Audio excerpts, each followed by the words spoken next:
السلام علیکم ورحمۃ اللہ وبرکاتہ۔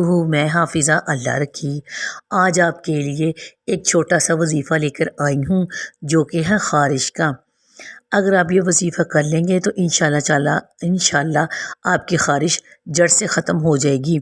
خارش ایک مہلک مرض ہے جس میں انسان مبتلا ہو تو انسان اپنے آپ کے اوپر قابو نہیں کر پاتا۔ اگر انسان کسی محفل میں بیٹھا ہوا ہے تو ہمیں خارش شروع ہو گئی تو ہمیں کرتے ہوئے انتہائی شرمندگی محسوس ہوتی ہے۔ بعض وقت ایسا ہوتا ہے کہ ہم میڈیسن کھاتے ہیں تو وقتی طور پر آرام آتا ہے، بعض میں پھر خارش شروع ہو جاتی ہے۔ اگر آپ یہ وظیفہ کر لیں گے تو انشاءاللہ تعالی اللہ کے حکم سے آپ کی الرجی بالکل آہستہ آہستہ کر کے ختم ہو جائے گی۔ وظیفہ یہ ہے کہ حضرت امام جعفر صادق رضی اللہ تعالیٰ عنہ نے فرمایا کہ آپ جس کو خارش ہے صبح و شام 7 مرتبہ سورۃ القدر یہ پانی پر دم کر کے پئیں، آگے پیچھے 3 بار درود ابراہیم پڑھ لیں تو انشاءاللہ تعالی بالکل خارش ختم ہو جائے گی۔